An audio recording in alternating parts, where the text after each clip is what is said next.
अस्सलाम वालेकुम वरहमतुल्लाहि वबरकातुहू। आज हम इस क्लास में पिछले क्लास का ही टॉपिक कंटिन्यू करेंगे, यानी कि endocrine glands and their hormones with their functions. तो आज हम जो ग्लैंड पढ़ेंगे वो है पैनक्रियाज।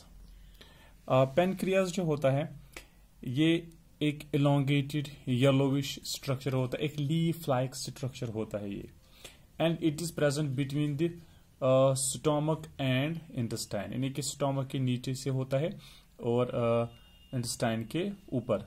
तो वहां पर एक लीफ लाइक स्ट्रक्चर होता है जिसको हम कहते हैं पैनक्रियाज। तो पैनक्रियाज येलो कलर का होता है, but it is endocrine gland as well as exocrine gland, यानी कि इसको हम हेटेरोक्राइन ग्लैंड कहेंगे, क्योंकि it releases both hormones as well as enzymes. Now it has many cells inside it, and the cells which release or secrete hormones, they are called as endocrine cells, and they consist of alpha and beta cells. Now it releases two hormones, insulin and glucagon. जो insulin होता है it is released by beta cells.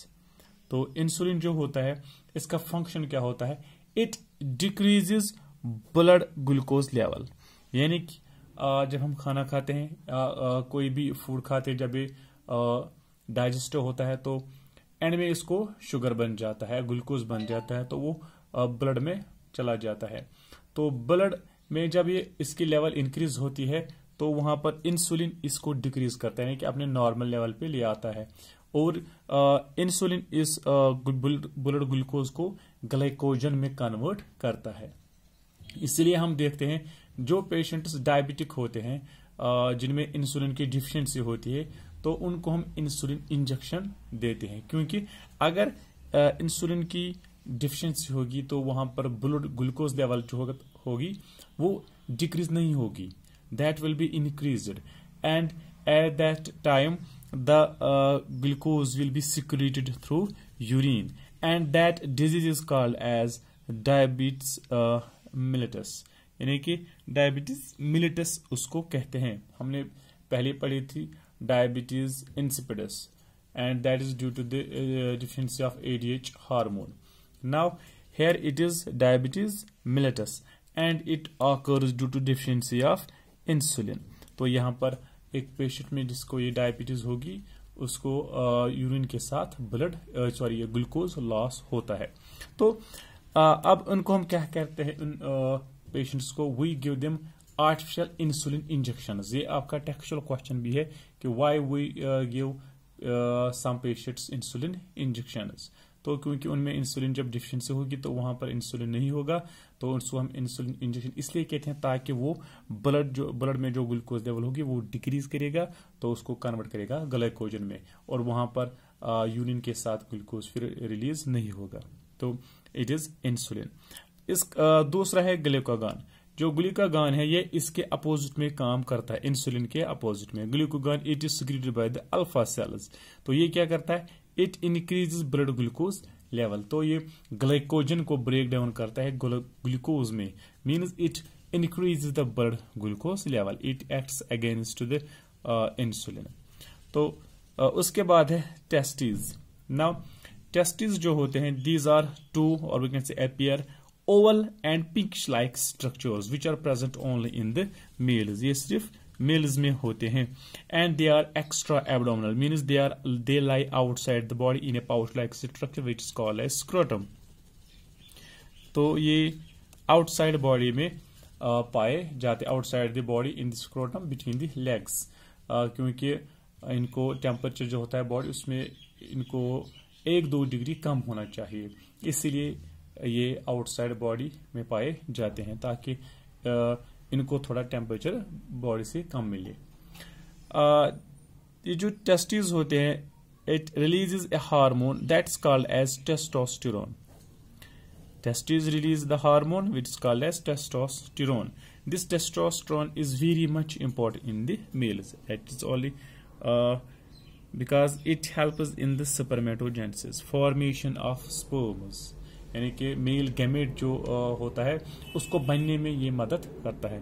We can say this testosterone helps in the spermatogenesis, that's formation of male gametes और sperms. तो दूसरा इसका function होता है, it helps in the development of male secondary sexual character. जो secondary sexual characters है उनको develop करने में टेस्टोस्टेरोन एक अहम रोल अदा करता है. यानी कि appearance of beard, appearance of hair on the body, broadening of shoulders और डीपनिंग ऑफ वॉइस, तो ये सब टेस्टोस्टेरोन की वजह से होता है. But it is only found in the males. इसके बाद है ओवरीज. ओवरीज जो होते हैं, ovaries are only present in the females. These are appear, ये भी दो होते हैं, and they are almond sized present in the females. They are present in the abdomen. ये बॉडी के अंदर होते हैं, एब्डोमेन में होते हैं. one on the left side and another on right side. तो ये छोटे होते हैं almond sized, तो ये पाए जाते हैं फीमेल्स की बॉडी के अंदर. But as far as these ovaries are concerned, they are very much important as in female body because they release many hormones. For example, estrogen. Estrogen is very much important hormone in the females. It is released by the Graafian follicle of the ovary. We will study this in the next chapter when we will discuss about the reproduction and male reproductive system and female reproductive system. तो वहां पर जो ovary होते हैं इसमें follicles होते हैं, follicle structures होते हैं इनमें, round structures, तो उनमें फिर egg होता है. These are called as Graafian follicle. They are present in the ovary. Ovary के अंदर होते हैं ये ग्रेफियन फॉलिकल, जिस ग्रेफियन फॉलिकल में अंदर से होता है एग और ओवा. तो ग्रेफियन फॉलिकल जो होता है, इट रिलीजेस द एस्ट्रोजन. तो एस्ट्रोजन काफी इंपॉर्टेंट है. Why? Because it helps in the formation of ओवा, that is oogenesis. It helps in the oogenesis, यानी कि फीमेल गैमेट बनने में ये मदद करता है this oestrogen. And it also like the testosterone, it also helps in the development of secondary sexual characters in females. तो फीमेल्स में जो सेकेंडरी सेक्सुअल कैरेक्टर्स होते हैं वो ये डेवलप करने में मदद करता है. We will study these characters into the next chapter. उसके बाद है प्रोजेस्टेरोन. प्रोजेस्टेरोन भी काफी इंपॉर्टेंट होता है फीमेल्स के लिए. It is secreted by the corpus luteum. Now corpus luteum किसे कहते हैं? कॉर्पस ल्यूटियम जो एक ग्रेफियन फॉलिकल होता है, ग्रेफियन फॉलिकल के अंदर होता है egg. Now when this egg is released from this Graafian follicle, there remains empty Graafian follicle. This empty Graafian follicle is called as corpus luteum. This releasing of egg from the Graafian follicle, or we can say ovary, it's called as ovulation. जब ovulation होती है तो अंदर से फिर Graafian follicle जो होता है जिसमें कि एग होता है, जब वो रिलीज होगा इसको ओवुलेशन कहेंगे. तो ग्रेफियन फॉलिकल यहाँ पर एम्प्टी रहता है जिसको हम कॉर्पस ल्यूटियम कहते हैं. It also helps in the secretion of the hormone that's called as progesterone. Now what are its functions? It stops ovulation. जब ओवुलेशन होती है तो फिर ये प्रोजेस्टेरोन रिलीज होता है, उसके बाद ये दूसरी ओवुलेशन स्टॉप करता है. It also helps in the implantation. It helps in the placentation and development of the foetus. Implantation means जब फर्टिलाइजेशन होगी तो फर्टिलाइजेशन के बाद जो कि फैलोपियन ट्यूब में होती है, फिर this it's called as zygote. Fertilised egg is called as zygote.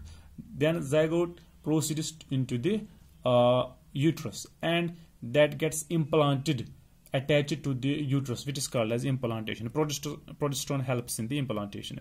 उसके बाद इस ज़ाइगोट और जो यूट्रस होती है इसके दरमियान एक कनेक्शन बनता है जिसको हम प्लेसेंटा कहते हैं. We will discuss in next chapter. तो वहां पर उसको हम प्लेसेंटा कहते हैं जिसके थ्रू ये डेवलपिंग फीटस हर कोई चीज न्यूट्रिशन या गैसेस या एक्सक्रीटिव वेस्ट एक्सचेंज करता है. एंड डेवलपमेंट ऑफ फीटस, तो इसको हम प्रेगनेंसी हार्मोन भी कहते हैं because it helps in the development of the foetus. उसके बाद ओवरी एक और हार्मोन रिलीज करते हैं जिसको हम कहते हैं relaxin. It is also secreted by the corpus luteum, but it is released at the end of the gestation. यानी कि जब प्रेगनेंसी एंड होती है, यानी कि अब डिलीवरी का टाइम होता है, तो उस वक्त ये रिलीज होता है. इसका क्या फंक्शन होता है?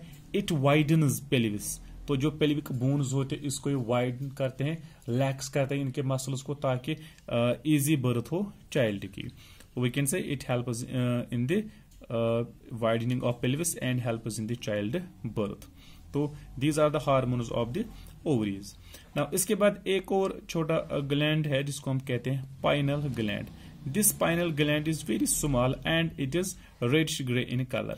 It lies in the brain between two cerebral hemispheres. ये cerebral hemispheres के दरमियान पाया जाता है, काफी छोटा होता है.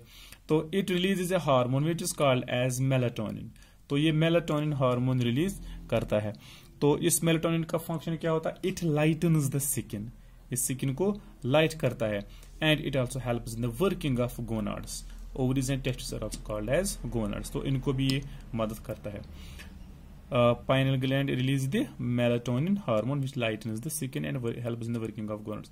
इसके बाद है thymus gland. Thymus gland जो होता है, it is very soft and pinkish in color. काफी पिंक कलर का होता है. And it is found near the heart. ये हार्ट के नजदीक पाया जाता है. बट ये जब अर्ली चाइल्ड होता है तो उस पर ठीक होता है, लेकिन जब एडल्ट बन जाता है धीरे धीरे ये खत्म हो जाता है. थाइमस ग्लैंड तो ये एक हार्मोन रिलीज करता है जिसको हम कहते हैं thymosin. It releases a hormone which is called as thymosin. This thymosin helps in the development and differentiation of lymphocytes. यानी कि WBCs में उनको बनने में ये और उनको डेवलप करने में या उनको डिफरेंशिएशन करने में ये मदद करता है. This thymosin hormone that is released by the thymus gland which is present near the heart, but it is functional in the we can say children, and when in adult age it disappears. तो उसके बाद ये function नहीं करता है thymus gland. These were the hormones and glands. जो endocrine glands थे वो कौन कौन से हार्मोन रिलीज करते हैं. अब इसके बाद एक और क्वेश्चन है इसके रिलेटेड, हालांकि हमने ग्लैंड्स खत्म किए, कि फीडबैक मैकेनिज्म, कैसे ये फीडबैक मैकेनिज्म होता है. फीडबैक मैकेनिज्म कैसे होता है इन हार्मोन्स में.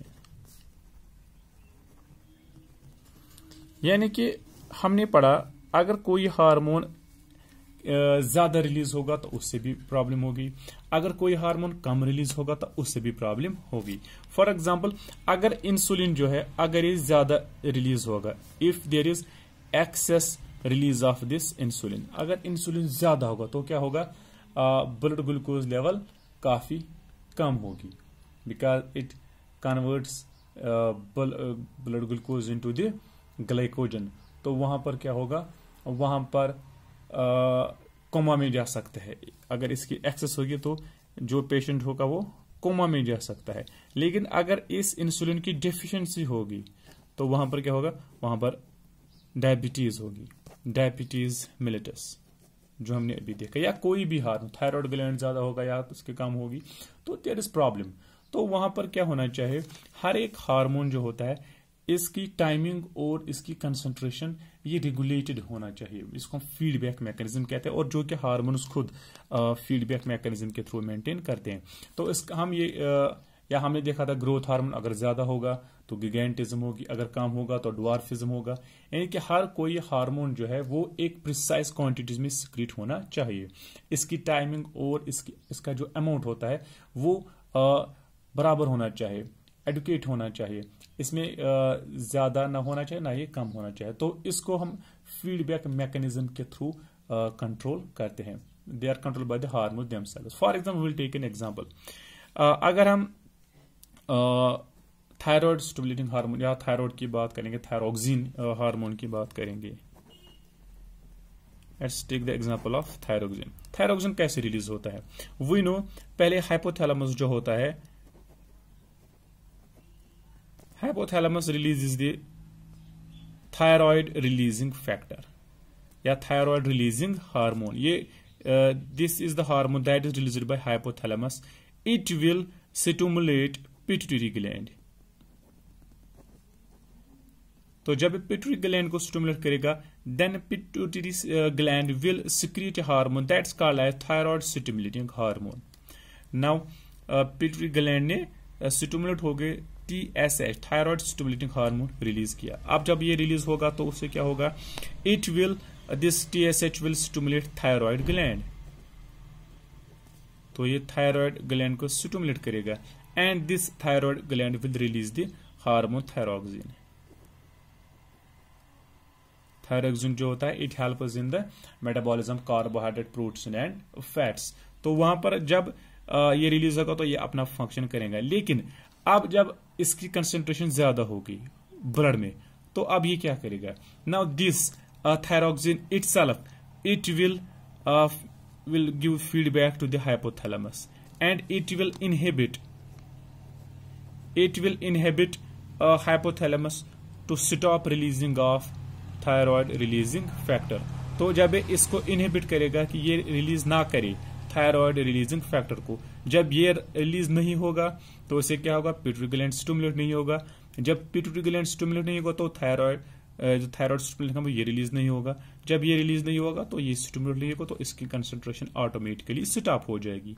तो this is called the feedback mechanism. यानी कि कैसे मैकेनिज्म, ये फीडबैक मैकेनिज्म कैसे मेंटेन होता है। I will repeat it. For example हमने ली थी कि थायरॉक्सिन जो है how is it's feedback is maintained. तो क्या होता है? पहले जो हाइपोथैलेमस होता है इट रिलीजेस द हार्मोन और releasing factor, thyroid releasing factor. जब ये रिलीज करेगा this thyroid releasing factor hormone it will stimulate pituitary gland. Now pituitary gland when gets stimulated it will release thyroid stimulating hormone.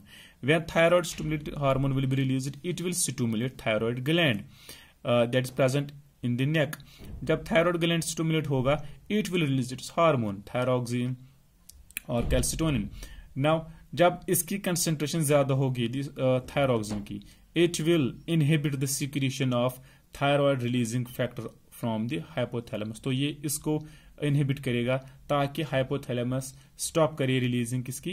Thyroid releasing factor की। जब hypothalamus ये inhibit करेगा, जब ये release नहीं करेगा थायराइड रिलीजिंग फैक्टर तो pituitary gland stimulate नहीं होगा जिसकी वजह से थायराइड स्टिमुलेट रिलीज नहीं होगा and then thyroid gland will be not stimulated and it will stop releasing of thyroxine. In this way feedback mechanism of other hormones and this hormone is regulated. Okay, this is